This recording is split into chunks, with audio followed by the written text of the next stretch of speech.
नमस्कार प्रिय दर्शकों, यदि आप वृश्चिक राशि के जातक हैं तो यहाँ एक बात तो मैं आपको अवश्य बताना चाहूँगा कि जुलाई का महीना आपके लिए बहुत ही विशेष होने जा रहा है। और इसीलिए मैंने थंबनेल में भी लिखा है कि जीवन में आएगी सावन जैसी बहार, जब ये दो ग्रह मिलकर जुलाई के महीने में लुटाएंगे आपके ऊपर खुशियां बार बार। और आपके लिए विशेष क्या है, दो नहीं तीन तीन ग्रह जुलाई के महीने में आपके ऊपर होने जा रहे हैं मेहरबान।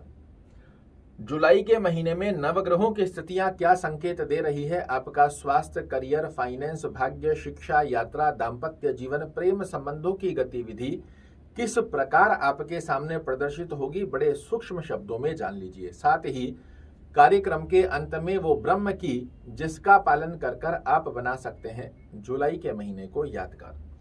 सबसे पहले चर्चा करते हैं पहले सुख की, और वो क्या है, निरोगी काया। आपके लग्न के स्वामी पिछले लंबे समय से भाग्य स्थान में नीच के होकर बैठे थे, जो कि वृश्चिक राशि वाले जातकों के लिए किसी भी अवस्था में अच्छा नहीं माना जाता। किंतु जुलाई की पहली ही तारीख को आपके लग्नेश एक बड़ा उपहार आपको देने जा रहे हैं, और वो है निरोगी काया का। आपके लग्नेश का कर्म भाव में आना, त्रिकोण का स्वामी होकर त्रिकोण की स्थिति को लेना, या केंद्र का स्वामी होकर केंद्र की स्थिति को लेना, ये अपने आप में एक राजयोग तुल्य अवस्था को दर्शाता है। तो ऐसी स्थिति में मंगल महाराज आपको और भी लाभ देंगे, वो आगे भी बताऊंगा। किंतु सबसे पहली स्थिति में जुलाई के महीने में स्वास्थ्य दृष्टिकोण की स्थिति आपके लिए बेहद सुंदर बनने जा रही है। दूसरी स्थिति क्या है, धन की माया। और आपके धन भाव के स्वामी जाकर कहाँ विराजित हो रहे हैं वर्तमान में, षष्ठम भाव में। मैंने पूर्व के कार्यक्रमों में भी आपको बताया कि अब गुरु शुद्ध हो चुके हैं। विशेष रूप से धन से संबंधित स्थितियां उनके लिए अधिक श्रेष्ठ कारक अवस्था को दर्शाकर देगी जो लोग जॉब कर रहे हैं।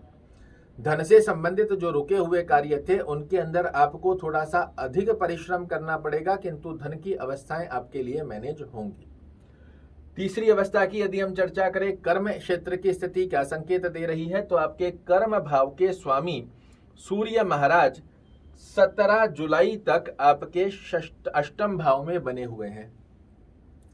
17 जुलाई तक की स्थिति में कर्म क्षेत्र में छोटे छोटे से ऑब्स्टेकल देखने को मिलते हैं, किंतु घबराने की बात नहीं, जो कि मैंने आपको कहा था कि इनके और भी लाभ, अर्थात मंगल महाराज के और भी लाभ आपको बताऊंगा।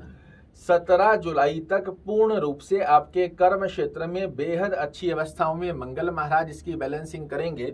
और 17 जुलाई को जैसे ही सूर्य महाराज आपके भाग्य में प्रवेश करेंगे, ये कर्म क्षेत्र में 1 जुलाई से 17 जुलाई तक जितना भी डिले होगा, कार्यों में रुकावटें होगी, उनकी सब की रिकवरी डबल से करते हुए आपके लिए पाए जाएंगे। तो कर्म क्षेत्र की स्थिति में भी 17 जुलाई तक मंगल महाराज आपके लिए एक अच्छी अवस्था बनाकर देंगे, और उसके पश्चात सूर्य महाराज आकर जितने भी रुकावट आई होगी उसकी भरपाई करते हुए आपके लिए पाए जाएंगे।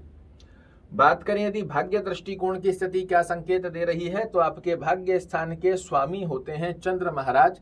2.25 दिन से 2.5 दिन के अंदर ये चेंज होते रहते हैं, किंतु 17 तारीख के पश्चात कर्म क्षेत्र की स्थिति में सूर्य महाराज प्रवेश कर जाएंगे, और आपके लिए भाग्य की स्थिति का योग बीच बीच में जब जब चंद्रमा महाराज अच्छी अवस्था में आते हैं, भाग्य की स्थितियों को आपके लिए फलीभूत अवश्य बनाएंगे। शिक्षा क्षेत्र की यदि हम चर्चा करते हैं, तो शिक्षा भाव के स्वामी आकर षष्ठम भाव में विराजित हुए हैं, शुद्ध हो चुके हैं। पिछले समय में आपको जो विद्या के अंदर कॉन्सेंट्रेशन ही नहीं बन पा रहा था, कुछ ना कुछ रुकावटें देखने को मिल रही थी, उसमें रिलीफ जरूर मिलेगा। किंतु मैं आपको यही कहूंगा, थोड़ा सा एक्स्ट्रा हार्डवर्क कीजिए, तब जाकर देवगुरु बृहस्पति आपको कंपटीशन में सफलता दिलाने की बाध्यता अवश्य रूप से लेते हुए पाए जाएंगे। यात्रा स्थिति की यदि हम चर्चा करते हैं, तो यात्रा दृष्टिकोण के स्वामी शुक्र महाराज की जो स्थिति बनी हुई है, ये आपके भाग्य भाव में बने हुए हैं, बड़ी अच्छी स्थिति है। 7 जुलाई को ये आपके कर्म भाव में आ जाएंगे। विदेश यात्रा हो, चाहे आसपास की यात्रा कर रहे हो, अगर व्यापारिक यात्रा कर रहे हो, मेरी रिकमेंडेशन रहेगी 7 जुलाई के पश्चात की यात्रा आपके लिए बेहद अच्छी रहेगी। भौतिक सुखों को प्राप्त करने वाली यात्रा आप पूरे जुलाई के महीने में कर सकते हैं। दाम्पत्य जीवन की यदि हम चर्चा करें, तो दाम्पत्य स्थान के स्वामी शुक्र महाराज भाग्य में बने हुए हैं। निसंकोच 7 जुलाई तक आपके दाम्पत्य पार्टनर का भाग्य आपके साथ काम करेगा। उसके पश्चात जब शुक्र महाराज मंगल के साथ युति बना लेंगे तो मंगल आपके लग्नेश हैं, शुक्र महाराज आपके स्पाउस हाउस के लॉर्ड हैं। दोनों की सलाह लेकर कोई भी कार्य की तरफ यदि आप आगे बढ़ते हो, क्योंकि इन दोनों ग्रहों का मिलन 7 जुलाई को जैसे ही हो जाएगा, दोनों आपस में कोई भी सलाह लेकर कार्य करते हो, सफलता मिलना आपको तय हो जाएगी। अंडरस्टैंडिंग रिलेटेड भी बड़ी अच्छी अवस्था को दर्शा कर देगी। और प्रेम संबंधों की यदि हम चर्चा करें तो प्रेम संबंधों में ओवर एक्सपेक्टेशन आपको नहीं रखनी चाहिए, अन्यथा कहीं ना कहीं सामंजस्य की स्थितियां अस्त व्यस्त होते हुए आप देख पाओगे। तो इसमें आपको सावधानी बरतने की आवश्यकता रहेगी। आइए जानते हैं उस ब्रह्म की के बारे में जिसका पालन कर कर आप बना सकते हैं जुलाई के महीने को यादगार।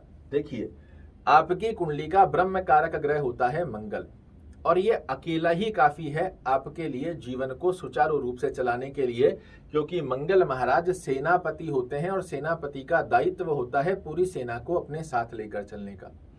पिछले समय में ये खुद ही पीड़ित होकर बैठे थे, नीचस्थ अवस्था में तो चीजें मैनेज नहीं हो पा रही थी, किंतु अब आप देखिएगा जुलाई के महीने में बेहद सुंदर लाभ देते हैं। तो ऐसी स्थिति में मंगल महाराज का हाथ थाम लीजिए, ओम भौमाय नमः का जाप करना, हनुमान चालीसा का पाठ करना, हनुमान जी को प्रणाम कर कर अपने दिन की शुरुआत करना, हनुमान जी को प्रणाम कर कर अपने कर्म को प्रारंभ करना।